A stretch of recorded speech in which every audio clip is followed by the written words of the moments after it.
get comfortable with the uncomfortable. Because life doesn't happen in black or white. Life happens in gray. And especially with vision conditions, we tend to, a lot of times, have things where we either see it clearly or we see it blurry. Especially with certain people over a certain amount of nearsightedness. And that's where I want to get to as part of this class, especially for therapists. Because when you see the world clear or blurry, it's almost like those are your two different ways of seeing the world. What happens in between? What happens to where it's just a little bit blurry or a little bit clear? That sort of just doesn't feel right to others. And then now we go back to the relationship. Because as I was saying, I believe that all dis-ease in the body, mind, spirit has to do with relationship.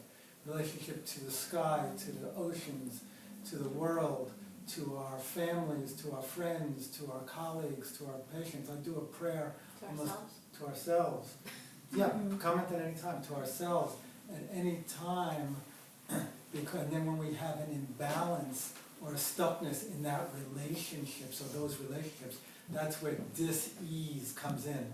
That's what in Chinese medicine we say stagnation comes in. And that's where the stuck energy comes in. So our goal in every acupuncture treatment or Chinese medicine treatment, the goal is balance and harmony. And when I'm talking about relationship, I'm not even just talking, I want to expand it even bigger. I want to expand it, what do I also want to look at? I want to look at, what is their astrology reading? Let's look at astrocartography. Let's look at their energetic in their astrological reading relating to where they are in the world on a physical basis. Interesting. When I did an astrocartography reading, he said, well, when you need inspiration, there's different spots in the world that vibrate energetically with a place that will you access your inspiration more. Interesting. New Paltz was like B- for me. And like the East Coast, and it was very interesting because he said, on the astrocartography relationship, he said, you'll have people coming to you, you'll have a following here in the East Coast, and I have a very busy office, but it's almost like you've got Neptune over your face on the billboard, and like you're sort of invisible to the greater masses. And it's interesting, I go out to California, I had 120 people at a lecture I gave. How did I get popular? I don't even know these people. And at Kripalu or Omega, I'll get 15, 20, there'll be that group that, and it's like, what is it in my soul that doesn't want to be seen by that many people? I had to start looking at that.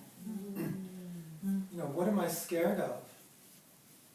What was my scaredness? What happened when I was young, when I was in first grade, and they wanted to leave me back because I couldn't talk, and they took me out for speech. And that just brought up, and even when I think of it, I can get the visual.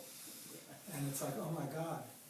And when I was told that I couldn't write, so, I couldn't write because, I used to get A content, C- grammar, sentence structure. So that's why I said I have to write books. So when one of my teachers said to me, oh, you can't, I can't give you an A in this class because you just ramble. I said, well, I've already written 2 books. She goes, you have? I said, yeah, I have somebody else correct my grammar.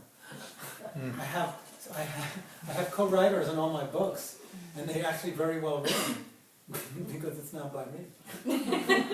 So I got around my weakness by knowing my strengths, by knowing the things, by trying to know myself, so that I know myself in relationship.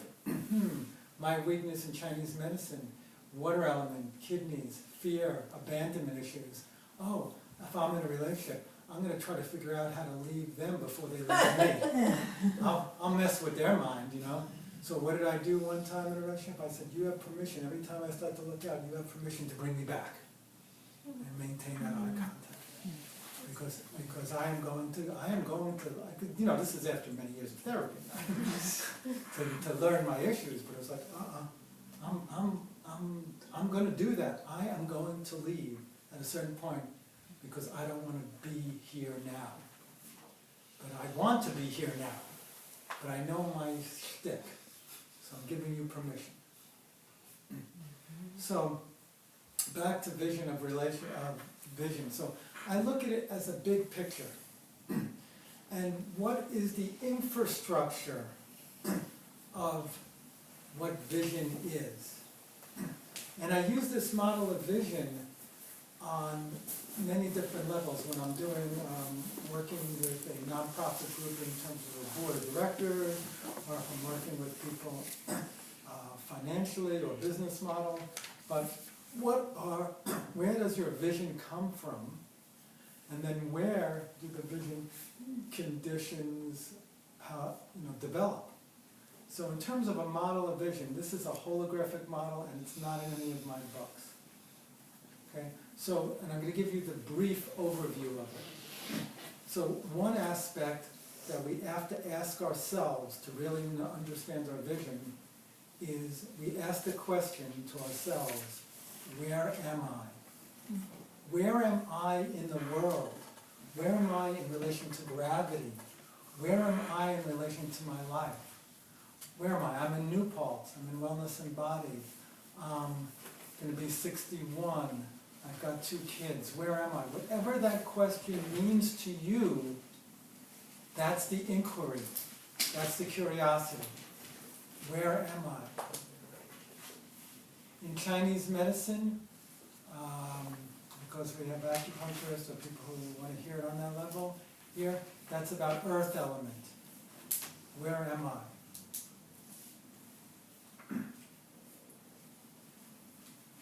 The next part of vision model is where is it? Where is it out there? Future time. Where am I is present time, earth element, present time. Future time, where is it out there? In terms of eyes, it's about depth perception. In terms of Chinese medicine, it's the wood element. Futuristic. Where is it? Where do I want to go to? What are my goals? What's my 5-year plan, my 1-year plan, my 1-month plan, my day plan? Where is it? If you don't know where you're going, it's hard to get there. But you may not even want to know where you're going, which is a great non-attachment part too. Because a lot of times, my best times in life was when I was traveling in Europe, or hitchhiking, or I got a Eurail pass, and know where I went, wherever I got up the next day. Having that adventure, not necessarily needing to know where I'm going. But what is my relationship to where I want to go in life? What is my intention? Are we clear on our intention? Or do we have ambivalence? Do we give ourselves permission to that future, that place we want to go in the future? Where is it? And those of us in this class, because you're incredible therapists, it's like, I have even more definitions of where is it. And that's when where am I want to go? Where is that on all these different levels? So now we have the inquiry, where am I? Where is it? The next part is what is it? What is it has to do with present time. Past time. What is it out there? Oh, that's a wood floor. Oh, that's a building. Oh, that's a car. What is it? What is my skill set? Like I said, I was good in math and science, English, grammar, terrible. What is it? What are the things that come to me easily? Okay? I went from optometry to acupuncture. What's the similarities? Numbers. It's all about numbers. To me, it's all about patterns. It's all about, looking at things in a certain way.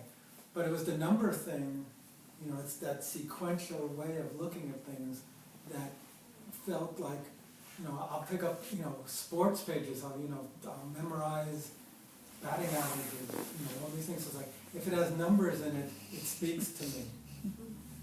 So I know that that's my aspect. Now words, I don't know. I don't know how to string them together in a written form. But luckily there are people who do.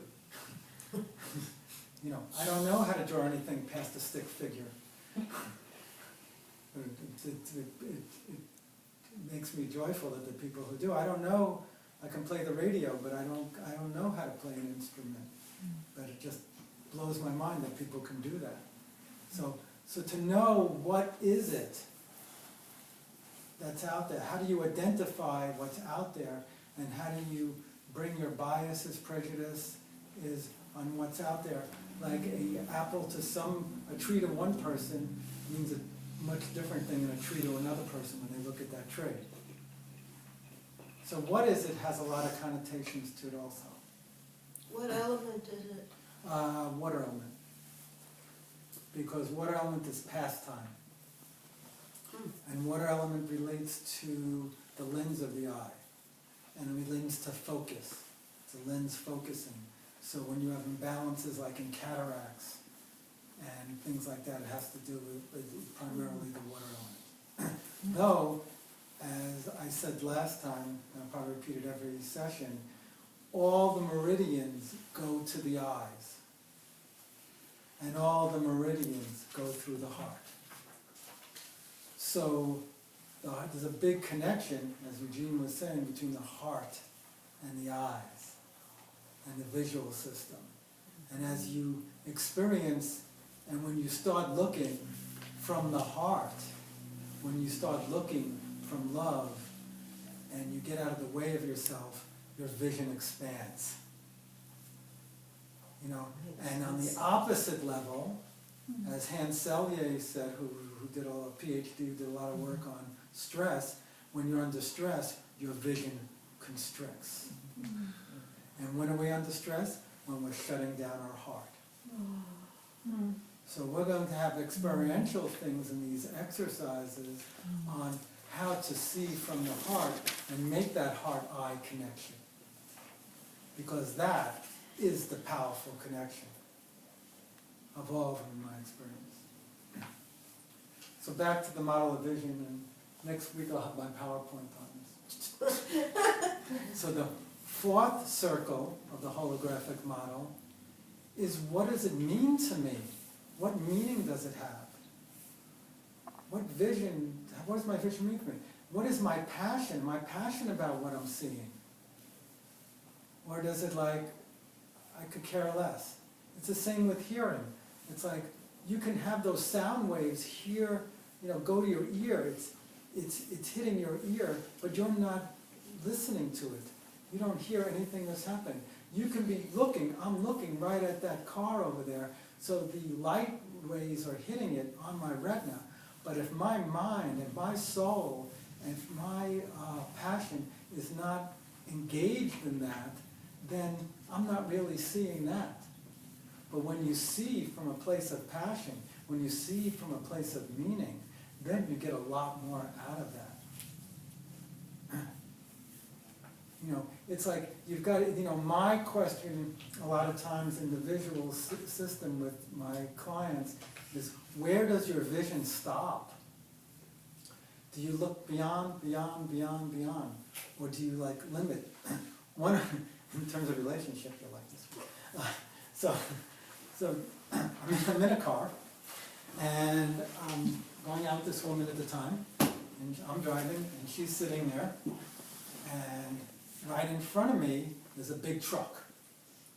And I'm driving, I'm going, man, I hate these big trucks. I can't see beyond. I can't see over the truck. And I go, doesn't that bother you? She goes, no. I love when there's a truck in front of me. It makes me feel comfortable that I know that there's something going, it's over. That was the moment. Took another 2 years of therapy. Couples therapy. I said, but the truck thing. She liked the truck in front of her. She didn't want to see past it. You made her It's feel like comfortable. a relationship meter, it's like that, it's a new It was just method. right there.